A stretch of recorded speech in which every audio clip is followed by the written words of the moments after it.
AP CM Jagan పై దాడి ఘటనపై పోలీసులు దర్యాప్తు ముమ్మరం చేశారు. స్కూల్ బిల్డింగ్ పై నుంచి జగన్ పై దాడి జరిగిందని ప్రాథమికంగా అంచనాకొచ్చారు. ఘటనా ప్రాంత సమీపంలోని సీసీ కెమెరాల ఫుటేజ్లపై పోలీసులు ఆరా తీస్తున్నారు. స్కూల్ భవనంలో అడుగడుగునా సీసీ కెమెరాలు ఉండగా స్కూల్ బిల్డింగ్ ను సిపి కాంతిరాణ పరిశీలించారు. ఘటనా స్థలాన్ని క్లూస్ టీం క్షుణ్ణంగా పరిశీలిస్తోంది. పలువురు అనుమానితులను పోలీసులు విచారిస్తున్నారు.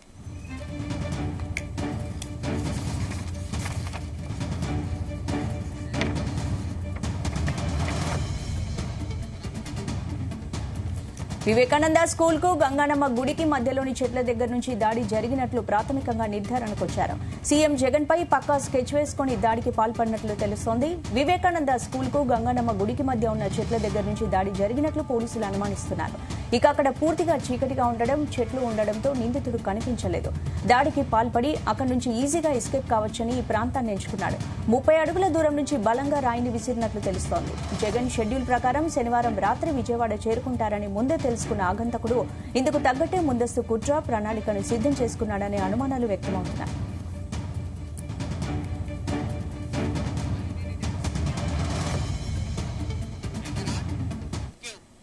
ఇక ఏపీ సీఎం జగన్ పై దాడికి సంబంధించి పూర్తి అప్డేట్స్ మా ప్రతినిధి నాగేశ్వరరావు అందిస్తారు. నాగేశ్వరరావు, స్పందన. రాత్రి జగన్మోహన్ రెడ్డిపై దాడి జరిగిన నేపథ్యంలో రాష్ట్ర వ్యాప్తంగా సంచలనం సృష్టించిన వార్త తెలిసిన సంగతి. అయితే దీనిలో కొత్త కోణాలు వెలుగులోకి వస్తున్నాయి. తెల్లవారుజామున ఆ పోలీసులు ఎక్కడైతే ముఖ్యమంత్రి జగన్మోహన్ రెడ్డి మీద దాడి చేశారో దాడి చేసిన ప్రదేశాన్ని గుర్తించారు. ఇది విజయవాడ సింగనగర్ పరిసర ప్రాంతాల్లోని ఓ గుడికి స్కూల్ కి మధ్య దాడి జరిగినట్టు తెలుస్తా ఉంది. అయితే స్కూల్లో కొంతమేర ఫస్ట్ ఫ్లోర్ లోని 6వ కిటికీ అలాగే సెకండ్ ఫ్లోర్ లో 4వ కిటికీ రెండు కూడా ఓపెన్ చేసి ఉంచడం పలు అనుమానాలకు తావిస్తుంది. 2 కిటికీలు కూడా జగన్మోహన్ రెడ్డికి దాడి జరిగిన ప్రదేశానికి ఎదురుగా ఉండటం, అలాగే జగన్మోహన్ రెడ్డి సిద్ధం బస్సు యాత్రకి పై ఎత్తున ఉండటం కూడా ఈ 2 కిటికీల నుంచి దాడి చేశారన్న అనుమానం రేకెత్తిస్తా ఉంది. అలాగే ఏదైతే స్కూల్ కి సంబంధించి అలాగే స్కూల్ పక్కన ఉన్న ఓ దేవాలయానికి సంబంధించి రెండింటి మధ్య కూడా ఒక 2 చెట్లు ఉన్నాయి. 2 చెట్ల మధ్యలో నుంచి కూడా దాడి చేసి ఉండొచ్చేమోనన్న కోణంలో కూడా పోలీసులు ఆరా తీస్తున్నారు. అయితే ఖచ్చితంగా ఆ రాత్రి అంతా తెల్లవారుజామున కూడా ఆ క్యాట్ బాల్ తో దాడి చేసినట్టు అనుమానించారు పోలీసులు. అయితే తెల్లవారుజామున కొంతమంది నిందితులను అదుపులోకి తీసుకోవటం, అలాగే ఆ పరిసర ప్రాంతాలు కూడా మొత్తం తనిఖీలు చేసిన తర్వాత పోలీసులు కొత్త కోణాన్ని వెలుగులోకి తీశారు. అయితే క్యాట్ బాల్ కాకపోయి ఉండొచ్చు, అలాగే ఏదైతే రబ్బర్ బుల్లెట్ల గన్ను ఉందో రబ్బర్ బుల్లెట్ల గన్నుతో ఈ దాడి చేసి ఉండొచ్చేమోనని కొత్త అనుమానాన్ని తీసుకొచ్చారు. ఈ కోణంలోనే ఆ పోలీసులు అయితే మొత్తం కూడా వెతుకులాట ప్రారంభించారు. అయితే కొద్దిసేపటి క్రితం అయితే ఆ రాష్ట్ర డీజీపీ ఆధ్వర్యంలో ఉన్నత కమిటీ ఒకటి సమావేశం అయింది.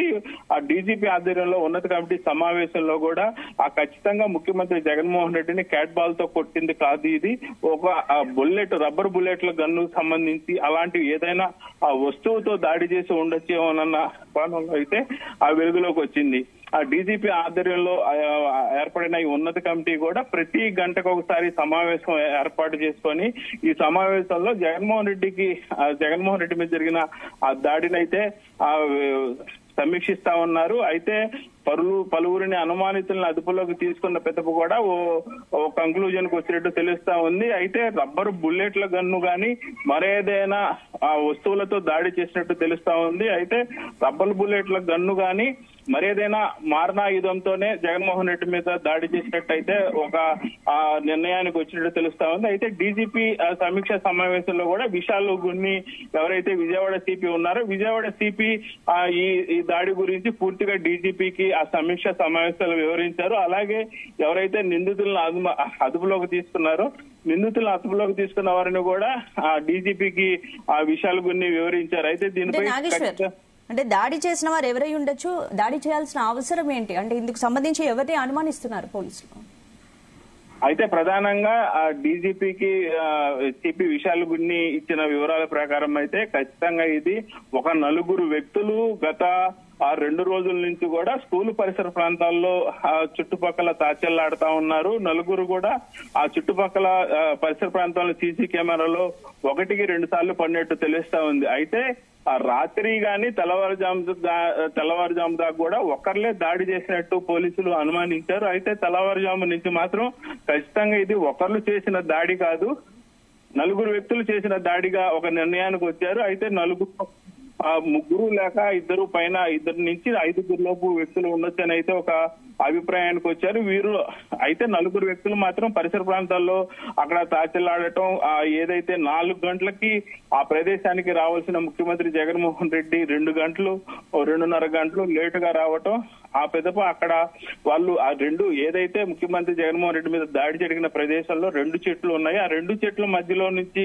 దాడి చేసిన క్రమంలో వారు ఎక్కడా కూడా సీసీ కెమెరాలో గానీ ఆ చెట్లు చీకట్లో ఉండటం వల్ల చెట్ల మీద నుంచి కానీ స్కూల్ నుంచి కానీ దాడి చేసిన పెదప వాళ్ళు వెళ్లే మార్గం మొత్తం కూడా చీకటిమయమై ఉంది. చీకటిమయం అయి ఉండటంతో నిందితులు ఎవరనేది క్షుణ్ణంగా పరిశీలించినప్పటికీ 4 నుంచి 5 వ్యక్తులు ఖచ్చితంగా ఈ దాడులు అయితే పాల్గొన్నట్లు తెలుస్తా ఉంది. స్పందన అంటే పోలీసులు ఇంకా విచారణ కొనసాగిస్తున్నారు. పోలీసులు అయితే విచారణ కొనసాగిస్తున్నారు. డీజీపీ ఆధ్వర్యంలో ఉన్నత స్థాయి కమిటీ ఒకటేశారు. ఉన్నత స్థాయి కమిటీలో కూడా ఏదైతే ముఖ్యమంత్రి మీద జరిగిన దాడి మీద ప్రతి గంటకు కూడా డీజీపీ కార్యాలయంలో సమీక్ష సమావేశం నిర్వహిస్తా ఉన్నారు. అలాగే అదుపులోకి తీసుకున్న ప్రతి ఒక్క వ్యక్తిని ఆ సమాచారం కూడా డీజీపీ తెలుసుకుంటా ఉన్నారు. ఇప్పటికీ 6 వ్యక్తుల్ని అదుపులోకి తీసుకొని విచారిస్తున్నట్టు తెలిసింది. అయితే 6 వ్యక్తుల్లో కూడా ఖచ్చితమైన దాడి చేసిన ఎవరు ఆ వ్యక్తి అనేది అయితే బయటికి రాలేదు. కానీ కొద్దిసేపట్లో మనకు వచ్చిన సమాచారం మేరకు డీజీపీ మీడియా సమావేశం ఏర్పాటు చేయబోతున్నారు. అలాగే ఆ ప్రభుత్వంలో అత్యంత కీలకమైన వ్యక్తి, ఆ ప్రభుత్వ సలహాదారు సజ్జల రామకృష్ణారెడ్డి కూడా మరికొద్దిసేపట్లో ఆ మీడియా సమావేశం ఏర్పాటు చేసి కొంతమేర సమాచారం చెప్పే అవకాశం ఉందన్నట్టయితే తెలుస్తా ఉంది. స్పందన. Right, thank you.